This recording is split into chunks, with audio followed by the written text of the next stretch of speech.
I have always been absolutely terrible at lettering. I can write in calligraphy, but actual lettering, I'm so bad. So this box was definitely a fun challenge for me.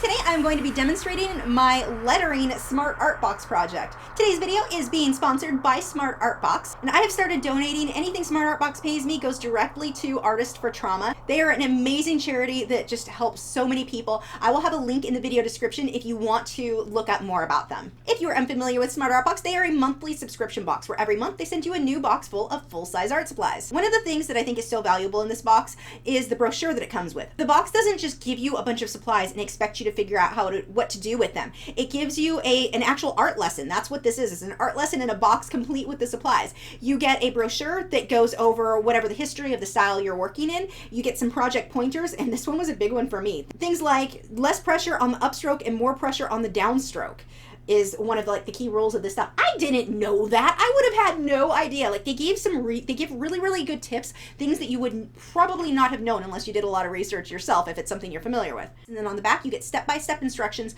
that walk you through exactly how to complete your project. So if, like me, this is something you've never tried before, you're not gonna feel totally lost. So let's take a look at what came in this month's box, and then I've got some tips for you from working on my own project. Let's take a look at what came in this box. First, we have the brochure, which we have already gone over. Stick that off to the side. Next, we have this Tombow Beginning Lettering Set. There are so many pens and brushes in this, and I really like the eraser. That sounds silly, but it really was a good eraser. At least with that paper, it worked so well. Then we have these Yasutomo. I'm not even going to try to say that. They're a watercolor set. Lots of colors in there. These were interesting. I've not used these before. They were really, really thick paints, but then you thin them with water and they were just normal watercolor, so a little bit went a really long way. Then we have our hand lettering pad. This is an 8 by 5 inch. There are 25 sheets in there, so you get to try a lot of test lettering, I guess, with this one. And then we've got our brush. This is a Gold Taklon, a number 4 round. And I'm going to use that for the watercolor painting portion. So moving on to the project, the first thing that I'm going to do is use the pencil and make light lines. I just got a ruler. You can use another piece of paper. You could use the edge of the brochure if you want to, but you want to create lines where your letters are going to go. Now, this was my first attempt, and the mistake that I made here, I didn't make enough lines. I didn't give myself enough little squares and such to keep the letters in. When I used to do calligraphy, that I had fun with. That I was okay with. With that, I just made the straight lines. I didn't have to make the little or vertical lines on top of that. So I was hoping this would be the same. For me, it was not. This lettering was much harder for me to do. Calligraphy, my brain understands that. This was much, much more of a challenge. Now the good news is, and I was hesitant to put too many lines on this because paper I've used in the past, even with calligraphy, the pencil didn't, or the graphite lines didn't erase that well. That was not the case with this paper. This paper is made specifically for this, and they erase really, really well. So don't be hesitant to make your lines on there. Just erase them when you're done. Then you're going to use your graphite pencil to draw in the rest of the lettering. Now, I kind of cheated and used Photoshop to figure out what type of lettering I wanted it to look like because I couldn't just think of something off the top of my head. So I tried some different lettering samples and wrote this out so that I had something to look at. My letters came out nothing like the sample that I was looking at. This is definitely one of those things that's going to take some practice. So I'm using the black marker for this first. They also have a gray marker in there that works really well for shadows. I didn't end up using that one that much, but that would be a good idea under some of these letters. Now, this first attempt, I'm not going to be too frustrated that it comes out terribly. I know that it's going to. I just want to get a feel for the markers, kind of understand how they work. And one of the problems that I was having is I'm trying to use them like I did calligraphy pens, and they're just not the same. So that was kind of the first lesson I had to learn, is that there was a big difference there. I was even drawing my letters out the way that I do with calligraphy, and it just didn't really work that well. That was a hard habit for me to get out of. Now, the saying that I'm writing here is kind of funny. It's based off a meme that's been going around where someone says you can't do something and then insert whatever difficult thing you can think of, some silly thing. Like one picture had someone jumping a motorcycle over a barn. And so they'll say you can't do that, and the next person will say hold my beer. So I made a artist version of it. Something that so many of us hear so often is that you can't make a living as an artist, which is not true. And in my case, I like coffee, so I put hold my coffee. That is where that came from. And actually, I liked this layout so much, I ended up making a little merch coffee cup. If you guys want one of those, that is available in the merch shop. There should be a link in the right below the video. I make things for the merch shop just because I want them for myself. But if you guys want some, they are there too. But I really wanted a coffee cup that said this. So I made one. Yeah, not amazing. I definitely, just from that first attempt, I learned a lot on how to improve for my next attempt. So I'm going to use the graphite, or the graphite pencil to draw my little coffee cup.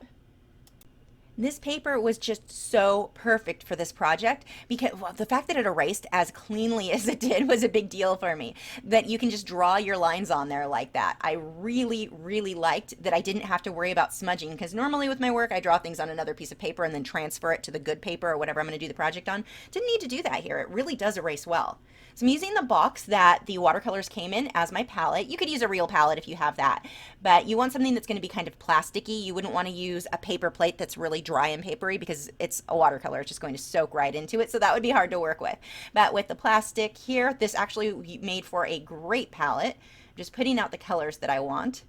It's me, so you know I'm going to want teal. So I'm going to use the cool green, and it's kind of a phthalo green, and then there's a warmer blue, which is similar to a phthalo blue. I'm mixing those two together and adding a bit of water. It's pretty thick when you start out, when you first squirt it on. It almost seems like acrylics, like it's really thick, but you just thin it out with water, and then you get your nice watercolor. So these tubes of paint are really going to go a long way, which is perfect for me because I'm really wanting to start doing more in a sketchbook, and I think these are what I'm mainly going to use because I think you're going to be able to lay them down really quickly. So these are a perfect addition to my collection right now.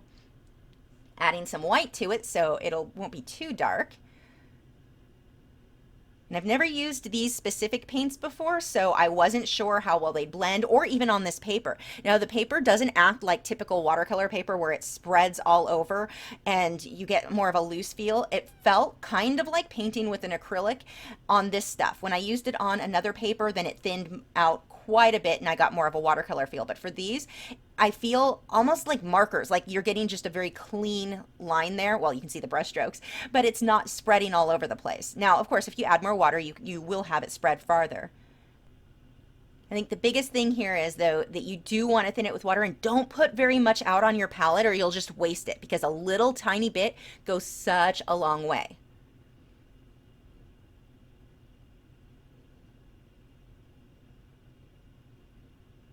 And the paper didn't warp really bad either with this. It actually took the water media really well.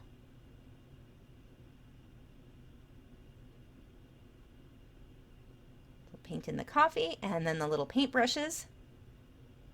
Again, I'm not too worried about this one being perfect. I'm just doing this as sort of my trial attempt. I mean, I guess all of it's a trial for me, but this is just kind of a tester.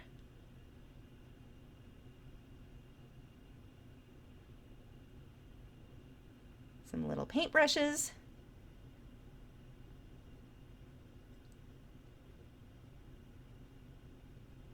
Yeah, that doesn't look like smoke at all. Lesson learned. Don't use that color to try to make smoky coffee. I mean, I'm obviously not going for realism, but even with a cartoony look, those little swirls in black, yeah, those didn't work. Okay, so let's move on to trial number 2.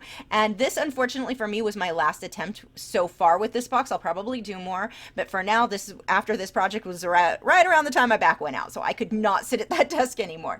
But this time I learned, take the pencil and make more little sections, little like boxes where each individual letter is going to go. It makes it so much easier to get a really really nice even look throughout the entire word. Otherwise, the problem that I was having is I would either put the letters too close together, even if I had a line to keep the base line straight. Some of my letters were coming out taller than the others, some were shorter, some were, I guess that actually makes sense. If some are taller, some of course are going to be shorter. A little redundant there. But some, I was just getting different shapes. I wasn't getting any consistency until I wrote out or drew out, which is kind of hard to see in the video because I made really light lines. You don't want to push hard. But I drew out little boxes where each letter would fit, and that helped me to really keep my spacing a lot better. In the first attempt, I was afraid to do that. One, I don't typically do that, like I said, with calligraphy. But the other thing is I didn't realize how well this paper was going to erase. So all of these lines you will lose. It's no problem with them showing through. As long as you use a light hand, if you push hard with the pencil, that could end up being a problem. So I'm trying to do the same layout as the first trial, only this time I want everything to be much cleaner. So I'm taking my time, really being careful where these letters are spaced.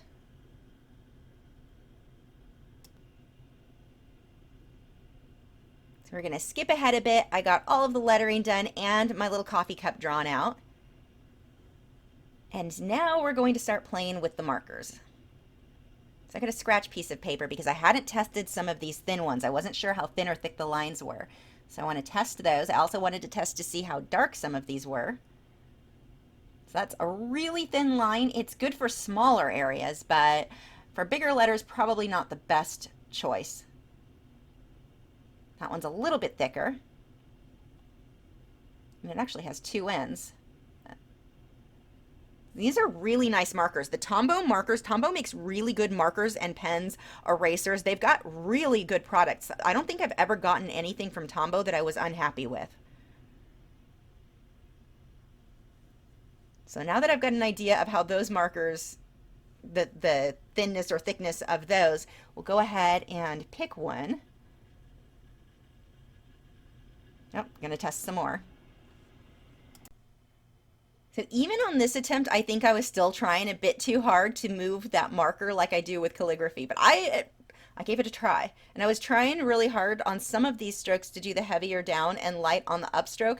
I'm really not sure that I was managing that. That is something that would definitely take some serious practice. So you can write out the entire alphabet, just kind of write it down. Or even one of the things I used to do with calligraphy, and I think that that would work with lettering, is print out the alphabet, whatever style you're trying to do, and trace over it over and over again. Just teach your hand how to move in those ways. Like, it's a very unnatural, at least for me, my handwriting is terrible anyway, besides calligraphy. So it is very unnatural feeling for me to try to make something like this look fancy, and all of the little flourishes are I don't just like know how to do. My brain is like, nope, we're going to be super stiff and not make anything swirly. So that would for sure take practice. But I was really encouraged. The difference between the first attempt and the second attempt was pretty huge. So I'm encouraged that I do think even someone like me, who I've always just said I'm bad at lettering, I think that I could pick this up if I practiced it.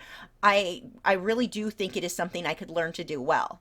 I don't know that I will, because sitting like this and my back didn't go over well, but it was encouraging to know I do think that this is just like anything else with art, that you can learn to do it well. So it's not something where you can say, well, I just have bad handwriting, so I'm never going to be able to do it.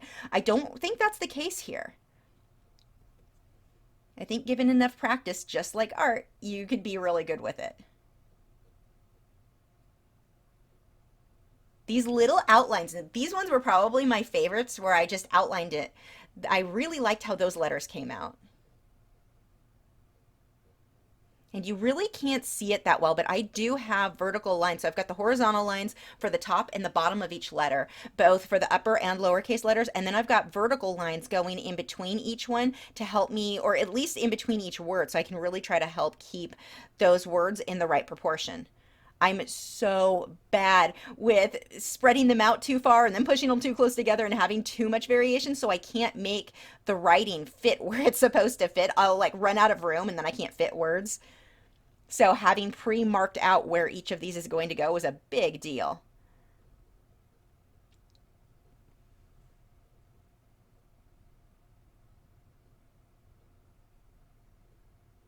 And this was a weird balance because I found if you took too long on a marker stroke, you had a tendency to get, or at least with me, it would almost have like a little shaky, bumpy. It wasn't super smooth like you would want. So I had to find a balance somewhere between not rushing it, but also not going so slow that everything was like really rough looking. And I'm sure that would get better with more practice.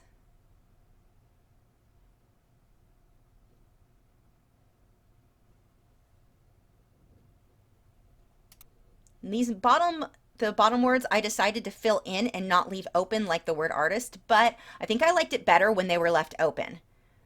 Once they were filled in, they didn't look quite as fancy to me.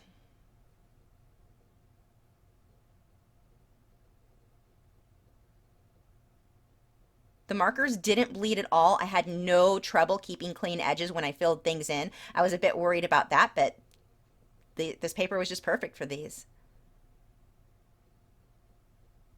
Yeah, this just doesn't look as fancy. I should have left it open.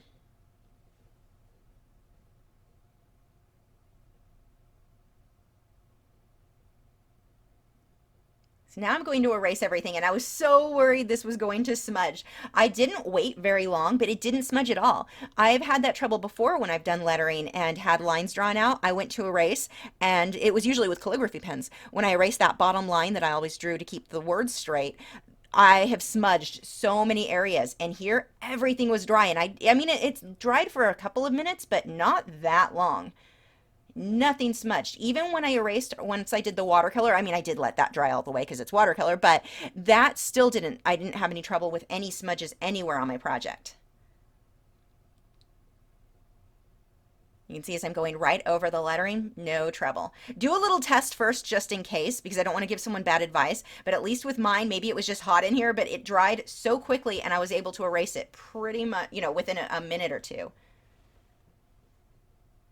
So all of that, all of the eraser or the pencil lines really completely went away on that. Can you tell I was surprised by that? I didn't expect that because when I've done calligraphy, like I said, I've either had a hard time getting rid of the eraser lines, and maybe it was just the paper I was using or the ink in my calligraphy pens, but that was just not my experience before. So this I did like. So back to my little watercolor container slash palette. I'm going to go for teal again. Again, I use a warm blue and a cool green and white to get that teal color. More white will give you more of like a light aqua. I'm going to test that on a paper towel before I jump right onto the paper. I pretty much always do that when I paint. I rarely just scoop up paint and go straight onto the paper or the canvas. I will usually dab it on a paper towel just to make sure there's not too much excess paint or water because I don't want it running all over. Sometimes I'll think there's not very much on there and it's really saturated. So always dabbing on a piece of paper or a paper towel has helped me a lot. Or if I'm painting at my easel, I'll sometimes just make a little mark on the easel itself. That's why my easel's covered in paint. It's not because I tend to overpaint, it's because I make a brush mark on the wood just to make sure that the paintbrush isn't carrying too much paint. This blends out pretty smooth on this too.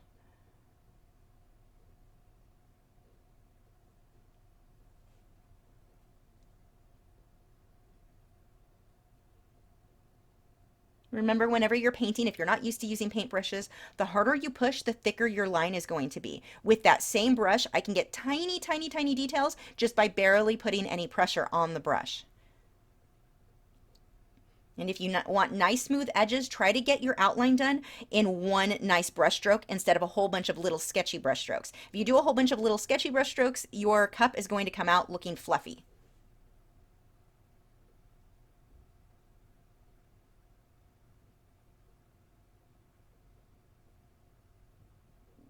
Mixing a lighter color here. Use this for the back edge or the inside of the cup.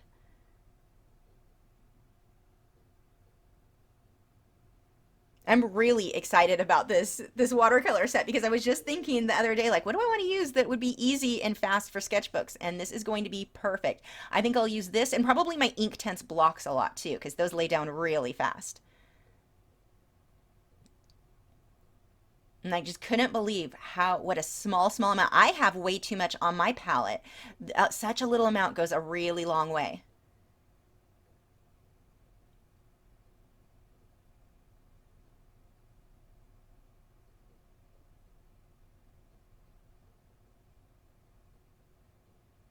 We'll paint the coffee here. Oh, didn't like that color. We'll just dab some of that off. Add a little bit more of that reddish brown.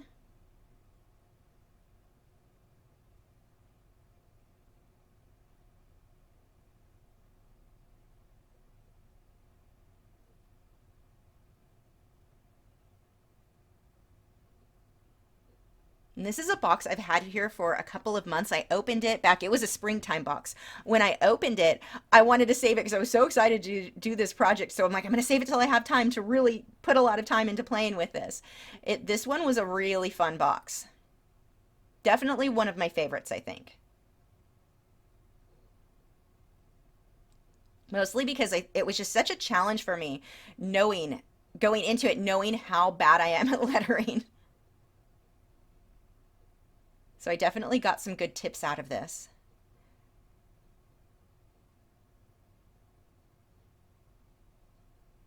One, just knowing too that there's a paper like this that erases so well, that was pretty helpful. Drawing the handle on my little paintbrush. I don't know if you guys are like me. The amount of times I've accidentally dipped my paintbrush into my coffee or tea is just sad. When I drink at my easel, I usually like to have a lid on my iced tea because it keeps me from accidentally sticking my brush into it. Adding some little bright green paint there on the tip of the brush.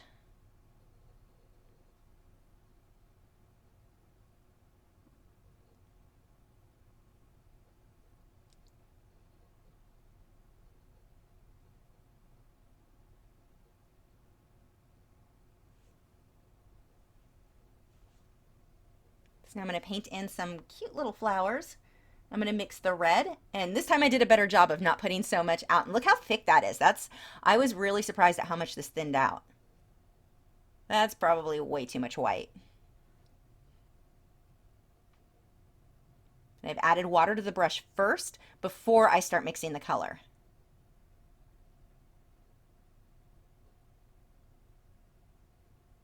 Just twisting that into the bristles so that I don't have any chunks in there.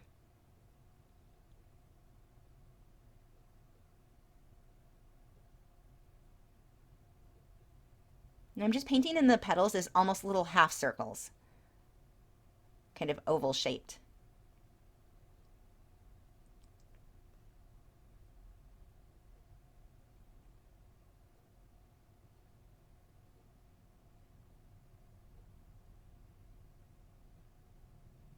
So I'm going to use just straight red with a bit of water to get some darker red parts in there. A little bit of shading. I'm not trying to make these look realistic, but I still want a little bit of shading in there.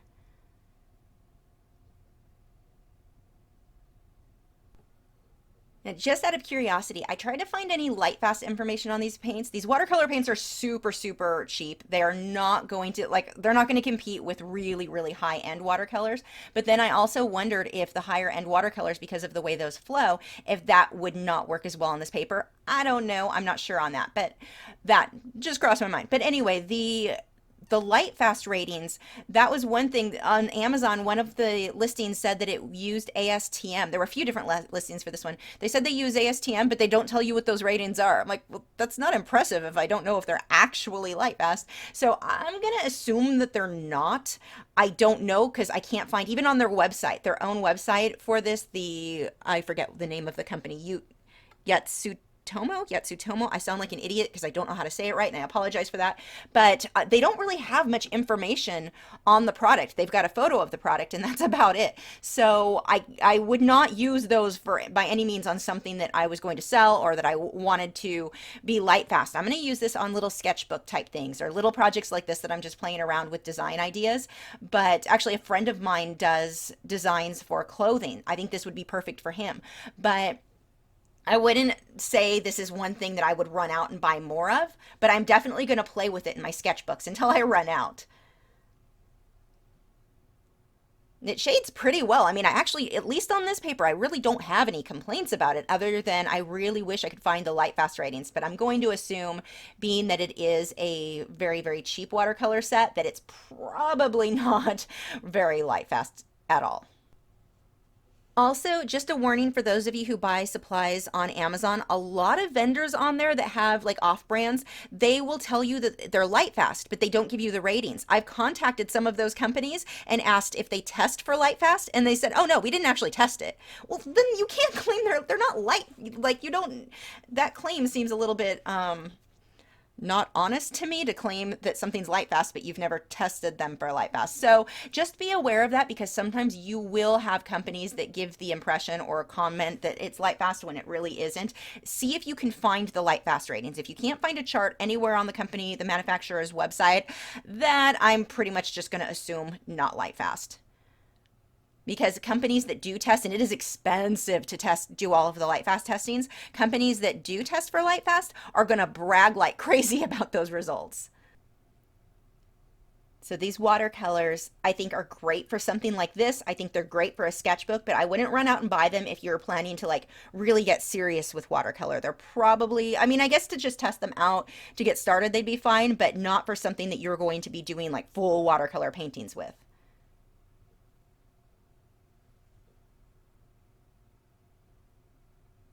I'm using one of the markers just to clean up my edge where it was a bit messy there.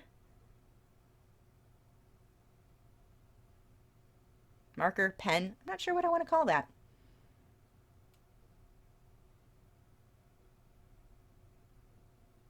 Switch to a slightly larger marker there. That end I'm going to go ahead and call a marker, but I switched to a slightly larger one so that I could outline the little flower shapes. Otherwise, it was just looking like a big blob of pink. Now it's a big blob of pink outlined in black.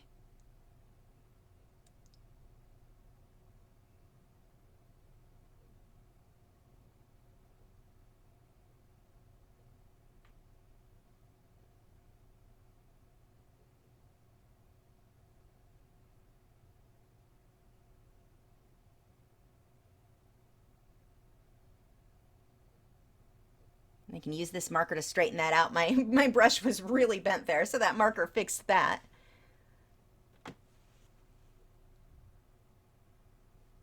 I think I'll be using these markers in my sketchbook too with these watercolors. I really liked that look, that kind of cartoony things are somewhat outlined. I thought that was pretty cute. So I thought I was done, and then I decided I wanted to fill in the word artist with green paint, especially since the paintbrush ends right there. Oh, decided to play more with the markers. I did some little circles just around the paintbrush to give the look of liquid in the cup.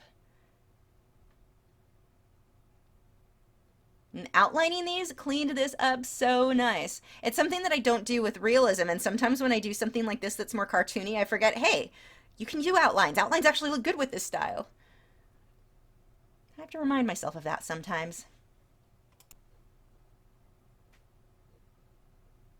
And this paint, because it is a watercolor, I didn't add any white. White is going to be more opaque, so that would have covered some of the black lines here. But because I'm using green, this green is very translucent with all of the water I've mixed, it's not covering over the black lines. So you can still see my black lines. I'm not having to be super careful. You can't tell that I'm overlapping green over the black. You'd have to look really closely to notice. Most people would never notice if I was a little bit messy there and some of the green paint or watercolor got on top of the black. It's one of the nice things about that being so translucent for filling in areas where you've already outlined. There are my finished projects, and you can really see now side by side the difference between attempt number 1 and attempt number 2 was pretty large. So that was definitely encouraging to me that even me, who is terrible at lettering, in one attempt, just by slowing down, following some of the tips in the brochure, I was able to improve a whole lot. So this is day 3 of my 4 days in a row of Smart Art Box videos. I've got one more coming up tomorrow, and then that will have me completely caught up, and then we'll go back to having one Smart Art Box video a month. If you would like to sign up to get your own Smart Art Box, I have a link in the video description along with a coupon code that will give you a discount off your subscription for life. I've also got a list of all of the countries that this box is available to. Have you subscribed yet? If not, I have a handy button right there. It's round, has an orange arrow going towards it. If you click on that, that'll help you to keep up to date with all my art videos every single week. Probably not, actually, that's a lie. YouTube is terrible about notifying people, so you may also want to click the bell icon. You can also sign up for my email newsletter. I send out an update once a week with whatever videos went live that week, along with some art motivation and some other stuff.